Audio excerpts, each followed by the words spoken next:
Hello students, આજે આપણે ધોરણ 12ના ચેપ્ટર નંબર 2ના લેક્ચર નંબર 18માં આવૃત બીજધારી વનસ્પતિમાં ભ્રૂણ વિકાસની ક્રિયા જે આકૃતિ ઉપરથી સમજવાની છે, અથવા એને તમે કેપ્સેલા પ્રકારનો ભ્રૂણ વિકાસ કહી શકો. તો આવૃત બીજધારી વનસ્પતિની અંદર ભ્રૂણ વિકાસની ક્રિયાનો અભ્યાસ સૌપ્રથમ કેપ્સેલા વનસ્પતિમાં કરેલો છે, અને જે અભ્યાસ હેન્ડસ્ટેઇન નામના વૈજ્ઞાનિક દ્વારા કરવામાં આવ્યો છે. તો આ ભ્રૂણ વિકાસને આપણે કેપ્સેલા પ્રકારનો ભ્રૂણ વિકાસ કહીએ છીએ. તો લાસ્ટ લેક્ચરની અંદર આપણે જેમ વાત કરી એ પ્રમાણે કે આવૃત બીજધારી વનસ્પતિની અંદર બેવડું ફલન થયા પછી અંડછિદ્રની નજીક એક કોષ છે જેને આપણે યુગ્મન જ કહીએ છીએ, અને અંડકમાં બરોબર વચ્ચે ભ્રૂણપૂટના મધ્ય ભાગમાં ફલન પછીનો એક ત્રિકીય કોષ છે જેને પ્રાથમિક ભ્રૂણપોષ કોષ કેન્દ્ર કહીએ છીએ. તો પ્રાથમિક ભ્રૂણપોષ કોષ કેન્દ્ર અથવા પ્રાથમિક ભ્રૂણપોષ કોષ એમાંથી ભ્રૂણપોષનો વિકાસ કેવી રીતથી થાય છે, જેનો અભ્યાસ આપણે ગયા પીરિયડમાં કરેલો છે. તો આજે આપણે સમજવાનું છે કે અંડછિદ્રની નજીક જે યુગ્મનજ નામનો કોષ છે, જે અંડકોષનું નરજન્યુ દ્વારા ફલન થઈને બનેલો છે, તો યુગ્મનજમાંથી ભ્રૂણનો વિકાસ કઈ રીતથી થાય છે અને જે સમગ્ર ઘટના આપણે સમજવાની છે. બીજું આપણે ગયા પીરિયડમાં વાત કરી હતી એ પ્રમાણે કે પ્રાથમિક ભ્રૂણપોષ કોષ એમાંથી જ્યારે ભ્રૂણપોષનો વિકાસ થતો હોય તો લગભગ એ જ સમયગાળા દરમિયાન યુગ્મનજમાંથી ભ્રૂણે બનતો હોય, પણ યુગ્મનજમાંથી જ્યારે ભ્રૂણનું નિર્માણ થતું હોય તો એની પહેલાં જ થોડો ઘણો ભ્રૂણપોષનો વિકાસ પૂરો થઈ જાય છે. એટલે કે યોગ્ય પ્રમાણમાં જ્યારે ભ્રૂણપોષ બની જાય અને ત્યાર પછી ભ્રૂણનો વિકાસ થાય છે, તો ભ્રૂણને પોષણ આપવા માટેનું આ એક અનુકૂલન છે. તો વિકાસ પામેલો ભ્રૂણપોષ જે વિકાસ પામતા ભ્રૂણને પોષણ આપે છે, તો ભ્રૂણપોષનો થોડોક વિકાસ પહેલાં થાય છે અને અમુક સમય પછી યુગ્મનજનું સંવિભાજન થઈ અને એમાંથી ભ્રૂણનો વિકાસ થાય છે. તો આખી ક્રિયા કઈ રીતથી થાય છે, જે આપણે આકૃતિ દ્વારા ઘણી બધી ઊંડાણપૂર્વક સમજવાની છે. બીજી અગત્યની વસ્તુ, આવૃત બીજધારી વનસ્પતિમાં બે વર્ગ છે, એકદળી વનસ્પતિ અને દ્વિદળી વનસ્પતિ. તો મોટાભાગની એકદળી અને દ્વિદળી વનસ્પતિમાં ભ્રૂણ વિકાસની જે શરૂઆતની અવસ્થા છે, ભ્રૂણજનનની ક્રિયા છે, એ મોટાભાગે લગભગ એક સરખી છે. થોડા ઘણા તફાવત હોય છે, પણ મોટાભાગની ક્રિયાઓની અંદર સામ્યતા છે. તો કેપ્સેલા પ્રકારનો ભ્રૂણ વિકાસ કઈ રીતથી હોય, જે આપણે હવે આકૃતિ દ્વારા સમજવાનું છે.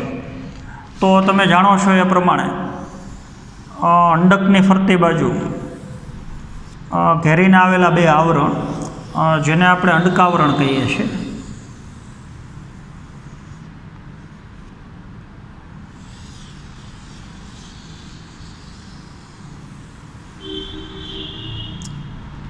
અંડકની અંદર વિકાસ પામેલી રચના આખે આખી, જેને આપણે ભ્રૂણપૂટ કહીએ છીએ. ત્યારબાદ આપણે ગયા લેક્ચરની અંદર જોયું કે પ્રાથમિક ભ્રૂણપોષ કોષ અને એમાંથી વિકાસ પામતી રચના, જેને આપણે ભ્રૂણપોષ કહીએ છીએ. તો ઉપરનો જે સમગ્ર વિસ્તાર આપણે બતાવેલો છે એ ભ્રૂણપોષ છે, અને યોગ્ય પ્રમાણમાં ભ્રૂણપોષનું નિર્માણ થયા પછી અંડછિદ્રીય છેડે જે દ્વિકીય કોષ અત્યારે હાજર છે, જેને આપણે યુગ્મનજ કહીએ છીએ, અથવા એ કોષને તમે ફલિતાંડે કહી શકો, અને જે રંગસૂત્રની દૃષ્ટિએ 2n છે.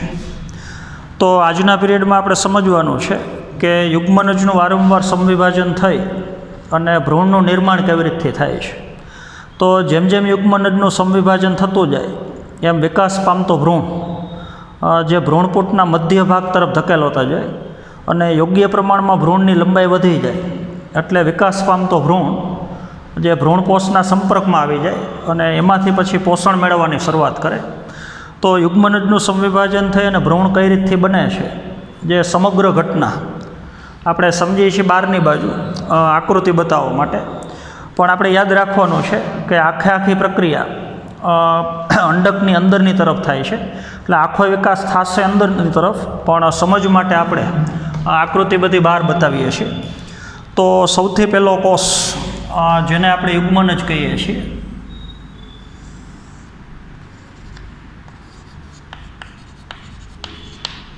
અથવા એને તમે ફલિતાંડ કહી શકો, અને જે રંગસૂત્રની દૃષ્ટિએ 2n છે. તો આ યુગ્મનજનું સૌથી પહેલાં અનુપ્રસ્થ વિભાજન થશે. અનુપ્રસ્થ વિભાજન અથવા એને તમે આડું વિભાજન કહી શકો. વિભાજનનો પ્રકાર સમવિભાજન છે, પણ કોષરસનું આડી દિશામાં વિભાજન થાય છે.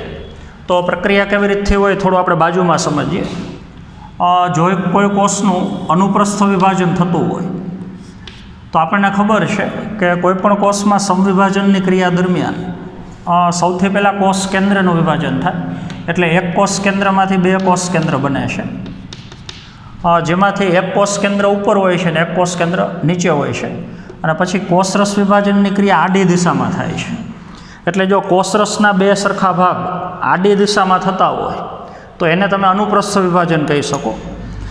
અને જો કોષ કેન્દ્રનું વિભાજન થયા પછી કોષ કેન્દ્રની ગોઠવણી ડાબી અને જમણી બાજુ થતી હોય અને કોષરસના ઊભા 2 ભાગ થતા હોય તો વિભાજનને તમે આયામ વિભાજન કહી શકો. તો યુગ્મનજનું સૌથી પહેલું વિભાજન જે અનુપ્રસ્થ વિભાજન છે, એટલે કે યુગ્મનજના આડા 2 ભાગ થાય છે. તો યુગ્મનજ નામના કોષનું એક કોષમાંથી રૂપાંતરણ થઈ જાય 2 કોષમાં, પણ 2 અસમકદના કોષ બને છે. એટલે કે ઉપરનો કોષ કદમાં નાનો છે અને નીચેનો કોષ જે કદમાં મોટો છે. તો યુગ્મનજનું સમવિભાજન થઈ અને એક કોષમાંથી બની ગયા 2 કોષ. તો એમાંથી અંડછિદ્ર તરફ આવેલો મોટો કોષ જે કદમાં ઉપરના કોષ કરતાં મોટો છે, અને જે કોષને તમે તલસ્થ કોષ કહી શકો, અને ઉપરની તરફ આવેલો બીજાંડતલ અથવા અંડતલ તરફનો નાના કદનો કોષ જેને તમે અગ્રસ્થ કોષ કહી શકો. તો નીચેનો કોષ તલસ્થ કોષ છે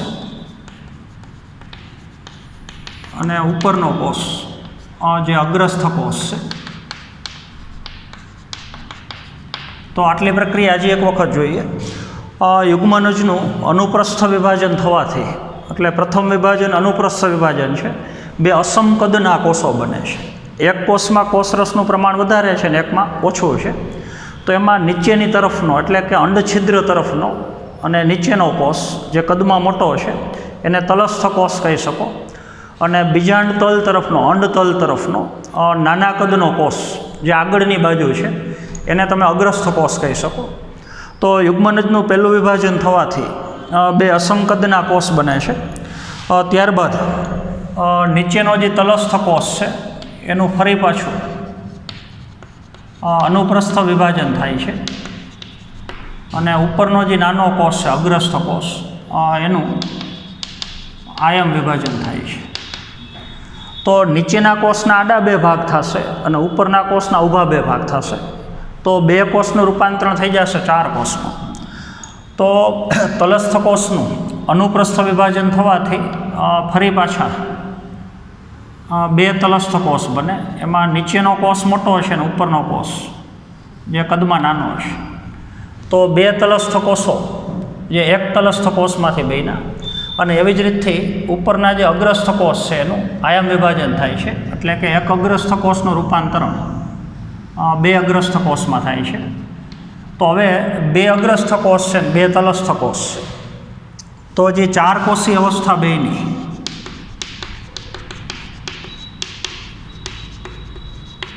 અને એ 4 કોષીય અવસ્થાને કહી શકો પૂર્વભ્રૂણ. તો અહીંયા આપણે ખાસ યાદ રાખવાનું છે કે યુગ્મનજનું ઉપરાઉપરી 2 વખત સમવિભાજન થવાથી એક કોષનું રૂપાંતરણ થઈ ગયું 4 કોષમાં. તો એ 4 કોષવાળી અવસ્થાને આપણે કહેશું પૂર્વભ્રૂણ. તો આવૃત બીજધારી વનસ્પતિની અંદર ભ્રૂણ વિકાસમાં અગત્યના 4 તબક્કા છે. સૌથી પહેલાં પૂર્વભ્રૂણ બને છે. પૂર્વભ્રૂણ બન્યા પછી ગોળાકાર ભ્રૂણ બને છે. ગોળાકાર ભ્રૂણ બન્યા પછી હૃદયાકાર ભ્રૂણ બને છે, અને હૃદયાકાર ભ્રૂણનું નિર્માણ થયા પછી ભ્રૂણની છેલ્લી અવસ્થા જેને આપણે પુખ્ત ભ્રૂણ કહીએ છીએ.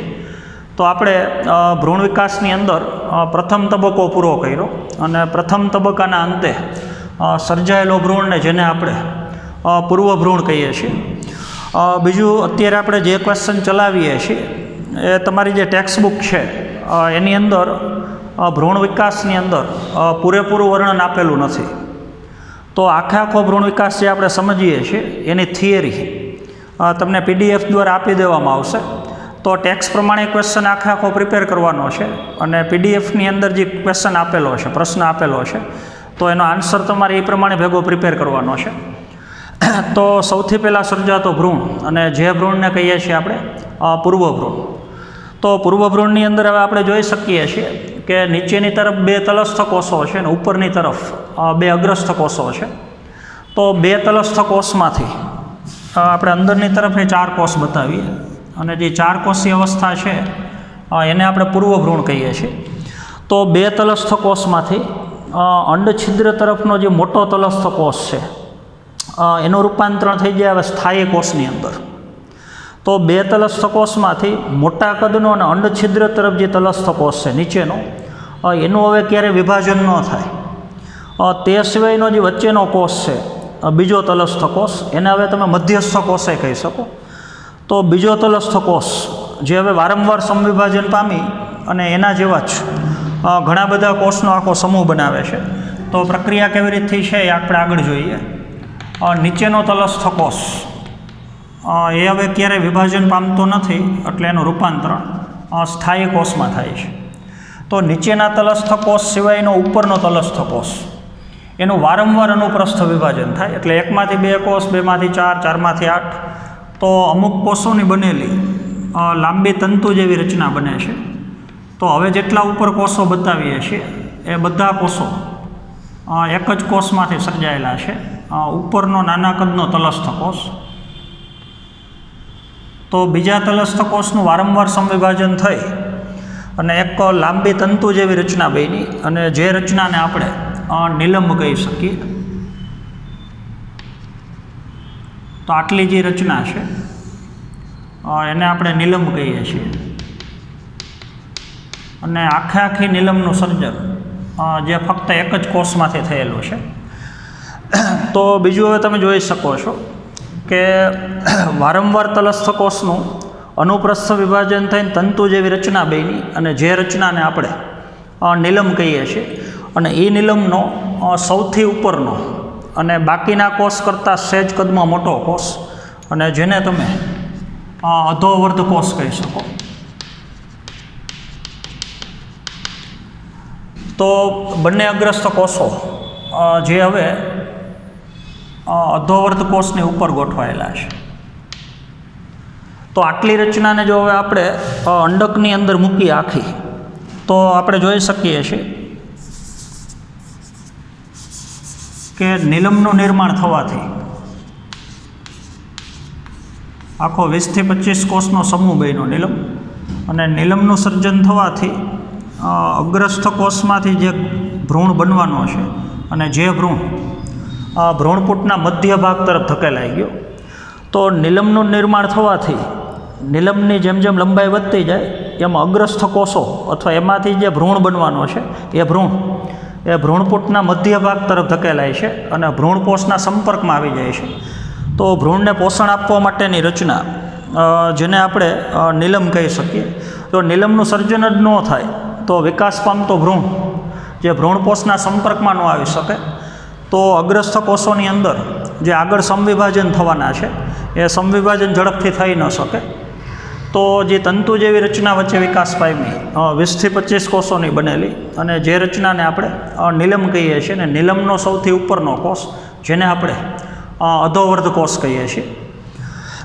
ત્યારબાદની ક્રિયા જ્યારે તલસ્થ કોષમાંથી નિલંબ બનતી હોય એ જ સમયગાળા દરમિયાન અગ્રસ્થ કોષોનું ભેગું સંવિભાજન ચાલુ હોય. તો અગ્રસ્થ કોષનું સંવિભાજન થઈ અને એમાંથી ધીમે ધીમે બની જશે ભ્રૂણ. તો એ પ્રક્રિયા ખરેખર કેવી રીતથી હોય એ હવે આપણે સમજીએ છીએ. તો સૌથી નીચેનો કોષ જે તલસ્થ કોષ છે, ઉપરના કોષનો સમૂહ જેને આપણે નિલંબ કહીએ છીએ, અને નિલંબનો સૌથી ઉપરનો કોષ જેને આપણે અધોવર્ધ કોષ કહીએ છીએ. તો તલસ્થ કોષમાંથી નિલંબ બની જાય એ જ સમયગાળા દરમિયાન અગ્રસ્થ કોષનું રૂપાંતરણ આગળના ઘણા બધા કોષમાં થઈ ગયું હોય, પણ પ્રક્રિયા હવે આપણે સમજીએ છીએ. તો આપણને ખબર છે બંને અગ્રસ્થ કોષો જે આયામ વિભાજનથી સર્જાયેલા છે. તો સૌથી પહેલાં તો અગ્રસ્થ કોષની સંખ્યા એક જ હતી, અને એક અગ્રસ્થ કોષનું આયામ વિભાજન થયું એટલે એનું રૂપાંતરણ થઈ ગયું બે અગ્રસ્થ કોષમાં. ત્યારબાદ હવે બંને અગ્રસ્થ કોષનું ફરી પાછું સમવિભાજન થાય અને આયામ સમવિભાજન થાય. તો એક કોષના પહેલાં બે ઊભા ભાગ થયા, એટલે પહેલું વિભાજન આ દિશામાં છે, તો બંને કોષનું ફરી પાછું આયામ વિભાજન થાય તો એની દિશા અલગ છે, એટલે કે પહેલાં વિભાજનના કાટખૂણે બીજું વિભાજન થાય તો બે કોષનું રૂપાંતરણ થઈ જાય ચાર અગ્રસ્થ કોષમાં. તો હવે બે કોષ આગળ છે અને બે કોષ જે પાછળની બાજુ છે. તો આટલી પ્રક્રિયા ફરીથી બંને અગ્રસ્થ કોષનું ફરી પાછું આયામ વિભાજન થાય, અને જે બીજું વિભાજન પ્રથમ વિભાજનના કાટખૂણે હોય તો બે અગ્રસ્થ કોષનું રૂપાંતરણ થઈ ગયું ચાર કોષની અંદર. ત્યાર પછીની આગળની ક્રિયા નીચેનો નીલમનો ભાગ અને તલસ્થ કોષ, જે હવે આપણે બતાવતા નથી પણ તમારે સમજી લેવાનું નીચે રચના હાજર છે. તો ચારેય અગ્રસ્થ કોષનું ફરી પાછું આયામ વિભાજન થાય તો ચાર કોષનું રૂપાંતરણ થઈ જાય આઠ કોષમાં, અને હવે જે વિભાજન થશે એ આગળના બે વિભાજનને કાટખૂણે હોય. પહેલાં વિભાજનના કાટખૂણે બીજું વિભાજન થયું, અને પહેલાં ને બીજા બે વિભાજનના કાટખૂણે થશે હવે ત્રીજું આયામ વિભાજન. તો ચાર કોષોનું રૂપાંતરણ થઈ જશે આઠ કોષોની અંદર. તો અત્યારે આપણે ફક્ત અધોવર્ત કોષ જ બતાવીએ છીએ અને એની ઉપર ગોઠવાયેલા આઠ કોષનો આખો સમૂહ બતાવીએ છીએ.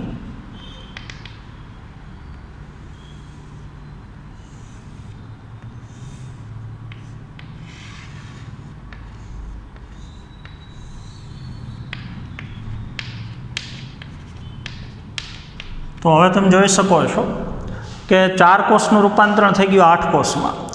ચાર કોષ આગળ છે અને એવી જ રીતથી ચાર કોષ પાછળની બાજુ છે. તો ઉપરનો બેનો આખો આઠ કોષનો સમૂહ એને કહી શકો અષ્ટકોષીય ભ્રૂણ કોષ સમૂહ.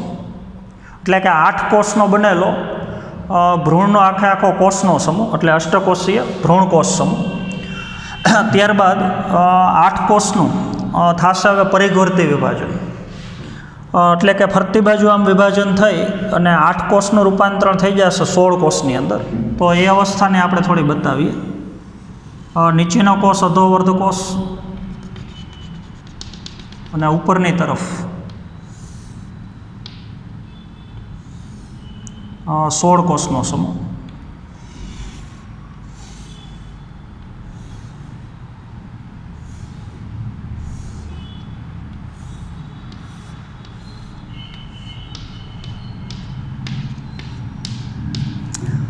તો હવે તમે જોઈ શકો છો આઠ કોષનો સમૂહ ઉપર છે 1 2 3 4, અને એવી જ રીતથી ચાર કોષ પાછળની બાજુ, એમ નીચેની તરફ 1 2 3 4 અને ચાર કોષ છે પાછળની તરફ.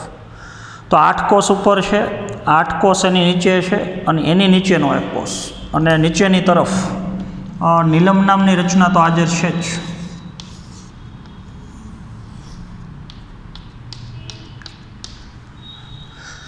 તો આઠ કોષના બે સમૂહ બન્યા. તો આખી રચનાને જો આપણે ઉપાડી અને અંડકની અંદર મૂકીએ તો જે 16 કોષનો આખો સમૂહ છે એ અત્યારે આ ભાગમાં અહીંયા હાજર હશે. તો એ આઠ કોષના સમૂહના આપણે નામ આપવાના છે. તો ઉપરના 8 કોષ એને કહેવાનું અગ્રસ્થ અષ્ટક, અને નીચેના 8 કોષનો સમૂહ એને કહેવાનું તલસ્થ અષ્ટક.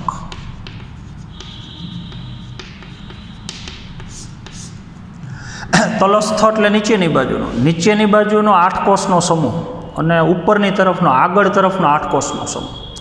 જો આ રચનાને આપણે અંડકની અંદર રાખીએ આ ભાગની અંદર, તો ઉપરના 8 કોષ જે અંડતલ તરફ છે અથવા બીજાંડ તલ તરફ છે, અને નીચેની તરફના 8 કોષ જે અંડછિદ્ર તરફ છે. તો આ અષ્ટકના બીજા નામે કહી શકો અગ્રસ્થ અષ્ટક, એટલે કે ઉપરના 8 કોષ જે બીજાંડ તલ તરફ છે, તો એને તમે અંડતલીય અષ્ટકે કહી શકો, અથવા એને તમે બીજાંડતલીય અષ્ટકે કહી શકો.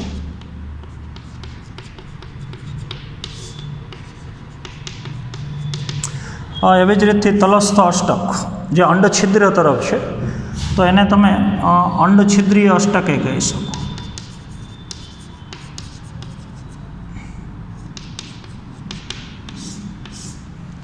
તો અત્યારે આપણે જે ભ્રૂણ બતાવેલો છે એ ભ્રૂણની અંદર કોષોની સંખ્યા અત્યારે ટોટલ 16 કોષો છે. તો હવે આ 16 કોષનું વારંવાર વિભાજન થઈને એનું રૂપાંતરણ થઈ જશે ગોળાકાર ભ્રૂણની અંદર. 16 કોષ તો છે જ, પણ એ 16 કોષનું વારંવાર સમવિભાજન થાય તો કોષની સંખ્યા 16 કરતાં અનેક ગણી વધી જશે. અને જે અવસ્થાને હવે આગળની અવસ્થા એટલે આપણે કહેશું ગોળાકાર ભ્રૂણ. તો આખો જે ઉપર ભ્રૂણ બનશે એ ભ્રૂણને કહેશું આપણે ગોળાકાર ભ્રૂણ. તો એની અંદર કોષની સંખ્યા ઘણી બધી વધારે છે.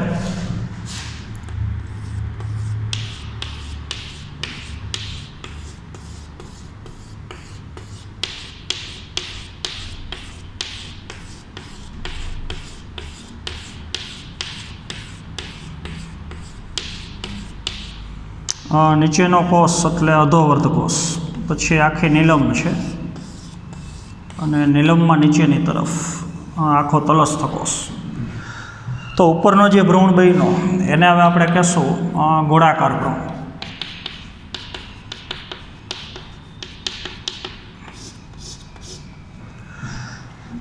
તો આટલી પ્રક્રિયા હજી એક વખત આપણે રિપીટ કરીએ. 8 કોષમાંથી બને 16 કોષ, અને 16 કોષનું વારંવાર સમવિભાજનની ક્રિયા થઈ અને જે ભ્રૂણ બને છે એ ભ્રૂણને કહીએ છીએ આપણે ગોળાકાર ભ્રૂણ. ગોળાકાર ભ્રૂણનું હવે આગળ જતાં ધીમે ધીમે રૂપાંતરણ થશે હૃદયાકાર ભ્રૂણની અંદર, અને જે ક્રિયા થોડી આપણે આકૃતિ ઉપરથી સમજવાની છે. આપણે યાદ રાખવાનું છે કે આખી પ્રક્રિયા ખરેખર થાય છે અંડકની અંદર. સમજ માટે આખી ક્રિયા આપણે બહાર બતાવી છે. તો ગોળાકાર ભ્રૂણનું રૂપાંતરણ જે થઈ જશે હવે હૃદયાકાર ભ્રૂણની અંદર.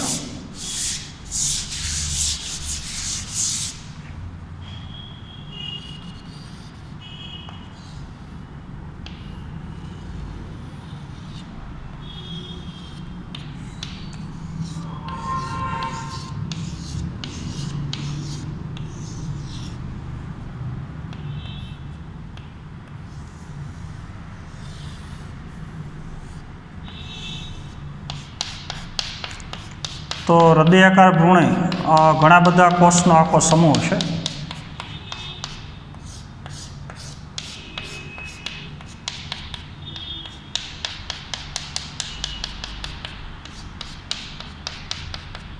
તો એનો આકાર છે હૃદય જેવો છે, એટલે નામ આપ્યું છે હૃદયાકાર ભ્રૂણ. તો ગોળાકાર ભ્રૂણની અંદર વારંવાર સમવિભાજનની ક્રિયા થઈને એનું રૂપાંતરણ થઈ ગયું હૃદયાકાર ભ્રૂણની અંદર. તો ગોળાકાર ભ્રૂણનો આગળનો ભાગ અગ્રછેડો, ત્યાં અંતર્વલનની ક્રિયા થઈને ખાંચો પડે છે મધ્ય ભાગની અંદર, આ ભાગમાં. અને ખાંચો પડવાથી 2 બીજપત્ર બનવાની ખરેખર શરૂઆત થાય છે. અને નીચેનો ભાગ છે એ નીચેની તરફ કોષ વિભાજન કરી અને સેજ લાંબો બને છે. એટલે ગોળાકાર ભ્રૂણનું રૂપાંતરણ જે થઈ ગયું હૃદયાકાર ભ્રૂણની અંદર. તો 2 નાના નાના બીજપત્ર એકબીજાથી છૂટા પડતા હોય તો એ બનવાનો પ્રારંભ હૃદયાકાર ભ્રૂણથી થાય છે. અને હૃદયાકાર ભ્રૂણનું ધીમે ધીમે રૂપાંતરણ થઈ જાય પરિપક્વ ભ્રૂણની અંદર. તો અત્યારે જે ભ્રૂણ છે એને આપણે કહેશું હૃદયાકાર ભ્રૂણ, અને એનું રૂપાંતરણ થઈ જશે પરિપક્વ ભ્રૂણની અંદર. તો વચ્ચેની જે ખાંચ છે એ વધારે થોડી આમ ઊંડી ઉતરશે, એટલે 2 બીજપત્ર એકબીજાથી અલગ પડશે, અને નીચેનો ભાગ વધારે નીચે તરફ કોષ વિભાજન કરી અને નીચેની તરફ એક ધરી બનશે. તો હૃદયાકાર ભ્રૂણનું રૂપાંતરણ થઈ જશે પરિપક્વ ભ્રૂણની અંદર.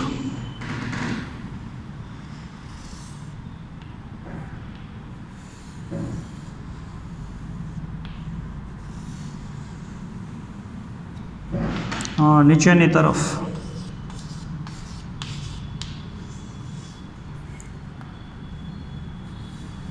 તો હવે જે ભ્રૂણ બન્યું એ ભ્રૂણને આપણે કહેશું પરિપક્વ ભ્રૂણ. તો એમાં હવે તમે જોઈ શકો છો આ બે જે રચનાઓ છે એ 2 બીજપત્ર છે અને 2 બીજપત્ર વચ્ચે અહીંયા ભ્રૂણની ધરી સાથે જોડાયેલા છે. તો આ જે ભાગ છે આખું ભ્રૂણની ધરી છે. તો ભ્રૂણની ધરીનો ટોચનો ભાગ આ ભાગ, અને જે ભાગને આપણે પ્રરોહાગ્ર કહી શકીએ, ત્યાં કોષ વિભાજનની ક્રિયા થઈને આગળ જતાં એક ધરી વિકાસ પામશે અને જે ધરીને આપણે ઉપરાક્ષય કહી શકીએ. તો તમારી ટેક્સ્ટ બુકની અંદર જે બધી ફિગરો આપેલી છે એ એકદમ ટૂંકમાં આપેલી છે અને ઊંધી ફિગર આપેલી છે.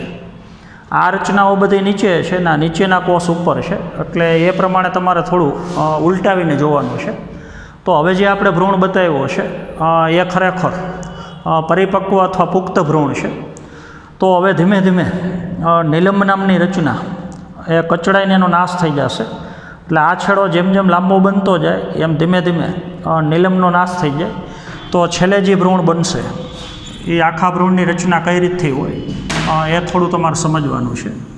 તો આપણને ખબર છે દ્વિદળીની અંદર વચ્ચે એક ભ્રૂણની ધરી હોય છે અને ભ્રૂણની ધરી સાથે જોડાયેલા 2 બીજપત્ર હોય છે. તો ખરેખર આખા ભ્રૂણની રચના આ રીતથી હોય છે.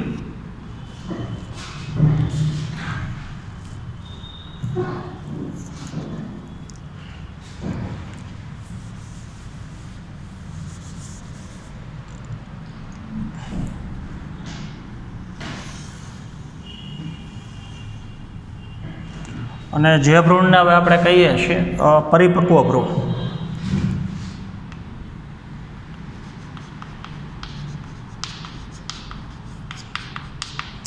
તો પરિપક્વ ભ્રૂણની અંદર વચ્ચે ભ્રૂણની ધરી છે અને ભ્રૂણની ધરી સાથે જોડાયેલા 2 બીજપત્ર છે. તો દ્વિદળી વનસ્પતિમાં આપણને ખબર છે વચ્ચે ભ્રૂણની ધરી અને સાથે જોડાયેલા 2 બીજપત્ર.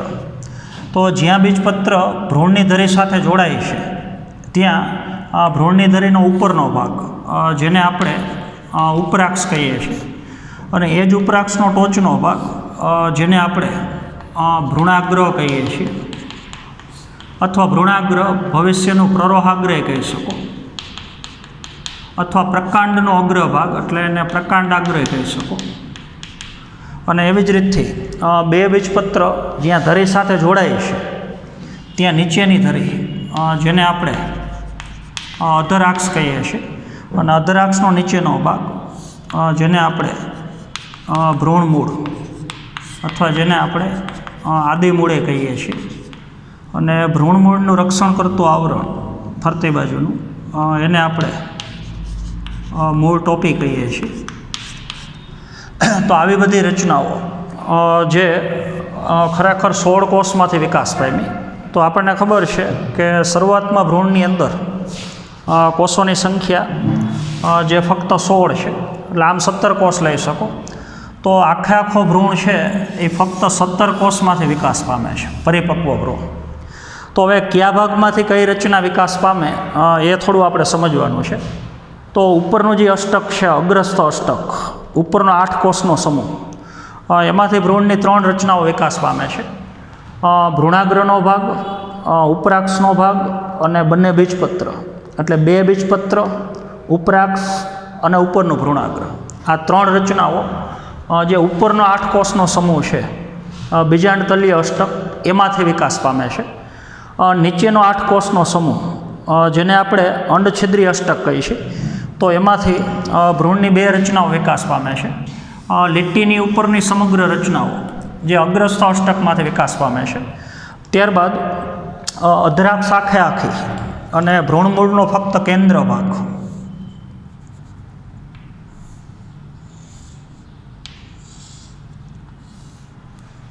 આખી અધરાક્ષ અને ભ્રૂણમૂળ આખું નહીં, પણ ભ્રૂણમૂળનો ખાલી મધ્ય ભાગ, વાહીપુલવાળો વચ્ચેનો ભાગ, એટલે ભ્રૂણમૂળનો કેન્દ્ર ભાગ અને આખી અધરાક્ષ, આ 2 રચનાઓ જે નીચેના 8 કોષનો સમૂહ એટલે કે અંડછિદ્રીય અષ્ટકમાંથી વિકાસ પામે છે.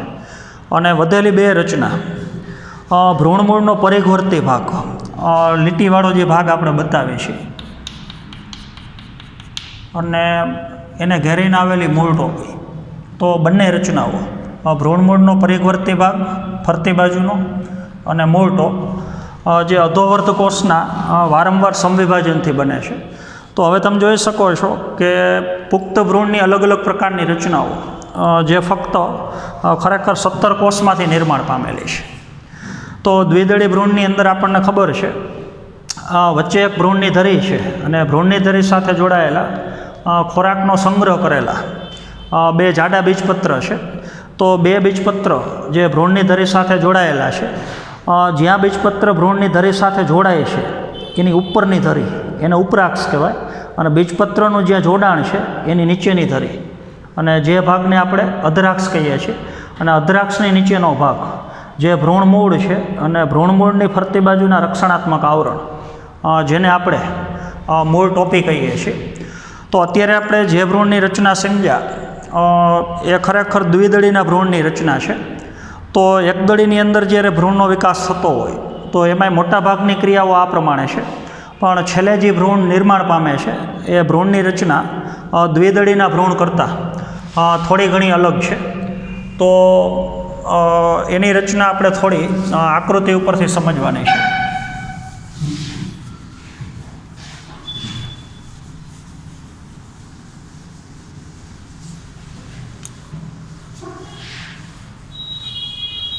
તો એકદળીના ભ્રૂણની રચના સમજવા માટે આપણે ધોરણ 11માં અભ્યાસ કર્યો, મકાઈના બીજનો અભ્યાસ કર્યો છે. તો એ જ રચના આપણે થોડી ફરી પાછી બતાવીએ છીએ.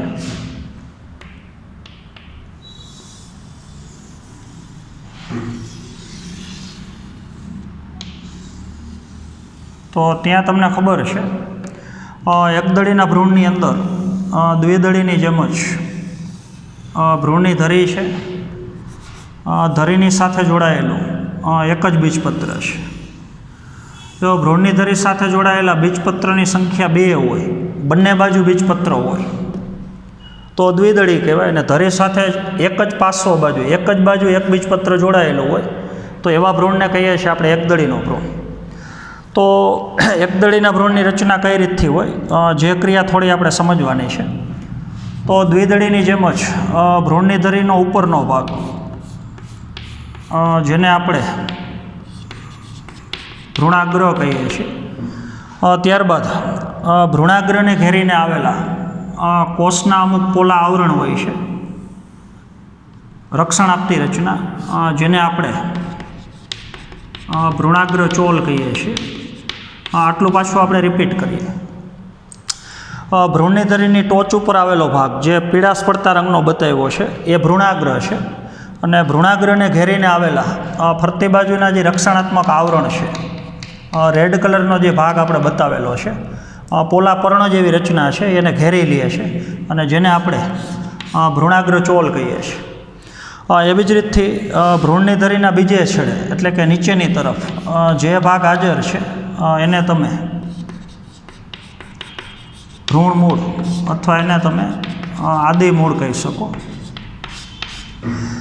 ત્યારબાદ ભ્રૂણમૂળને ઘેરીને આવેલી રચના થોડી મૂળ ટોપી જેવી રચના છે, અને ત્યારબાદ એને ઘેરીને આવેલી રચના જેને આપણે ભ્રૂણમૂળ ચોલ કહીએ છીએ. ભ્રૂણાગ્રની રક્ષણ કરતી રચના તો ભ્રૂણાગ્ર ચોલ, અને ભ્રૂણમૂળની રક્ષણ કરતી રચના તો એને કહી શકો ભ્રૂણમૂળ ચોલ. બીજી અગત્યની વસ્તુ, ભ્રૂણની ધરી સાથે એક જ પાર્શ્વ બાજુથી એક પાતળું અને ઢાલ આકારનું બીજપત્ર જોડાયેલું છે. તો અત્યારે આપણે જે વાત કરીએ છીએ એકદળીનો ભ્રૂણ અથવા ઘાસના કુળની વનસ્પતિ, એટલે મોટાભાગની ઘાસ પ્રકારની જે વનસ્પતિ છે એ મોટાભાગે એકદળી છે. તો ઘાસની અંદર બીજપત્રનું બીજું નામ છે વરુથિકા. તો આપણને ખબર છે એકદળીના ભ્રૂણમાં જે બીજપત્ર છે એ વરુથિકાના નામથી ઓળખાય છે, અને જે ખોરાકનો સંગ્રહ કરેલો છે. તો ભ્રૂણની ધરીના જે ટોચ ઉપર ભ્રૂણાગ્ર આવેલો છે, તો રાઉન્ડ કરીને જેટલો ભાગ બતાવેલો છે એ ભાગને થોડું આપણે મોડિફાઈડ કરી અને મોટું કરીને બતાવીએ છીએ. તો ટોચ ઉપર આવેલી આખી રચના જેને આપણે ભ્રૂણાગ્ર કહીએ છીએ. ત્યારબાદ ભ્રૂણાગ્રની ફરતી બાજુ થોડી ઘણી પ્રાથમિક કક્ષાના પર્ણ જેવી રચના હોય એને તમે પર્ણપ્રદાય કહી શકો. અને એની ઉપર આવેલા પોલા પર્ણ જેવા આવરણ એક પછી એક 2 થી 3 આવા આવરણ હોય છે અને જેને તમે ભ્રૂણાગ્ર ચોલ કહી શકો. તો પીળાશ પડતો જે ભાગ બતાવ્યો છે એ ભ્રૂણાગ્ર છે. ભ્રૂણાગ્રને ઘેરીને આવેલો રેડ કલરનો થોડોક ભાગ બતાવ્યો છે એને તમે પર્ણપ્રદાય કહી શકો. એટલે પર્ણ જેવી પ્રાથમિક કક્ષાની રચના. તો ભ્રૂણાગ્રની સાથે પર્ણપ્રદાય છે ફરતી બાજુ, અને એની ફરતી બાજુ આવેલા પોલા પર્ણ જેવા આવરણ જેને આપણે રક્ષણાત્મક આવરણ ભ્રૂણાગ્ર ચોલ કહીએ છીએ. તો આપણે જોયું એ પ્રમાણે એકદળી અને દ્વિદળીના બીજમાં ભ્રૂણની અંદર થોડા ઘણા તફાવત હોય છે છેલ્લી રચનાની અંદર, પણ મોટાભાગનો ભ્રૂણ વિકાસ લગભગ 2 વનસ્પતિમાં લગભગ એક સરખો છે. દ્વિદળીનો ભ્રૂણ હોય તો એમાં બીજપત્રની સંખ્યા 2 છે, અને એકદળીનો ભ્રૂણ હોય તો એમાં બીજપત્રની સંખ્યા જે ખરેખર 1 છે. તો આવતા પીરિયડમાં હવે અત્યારે આપણે લિંગી પ્રજનનનો 3જો તબક્કો ભણીએ છીએ, અને 3જા તબક્કાની અંદર એટલે કે પશ્વફલનની અંદર આપણે 2 પ્રશ્ન પૂરા કર્યા, એક ભ્રૂણપોષનો વિકાસ ને એક ભ્રૂણનો વિકાસ.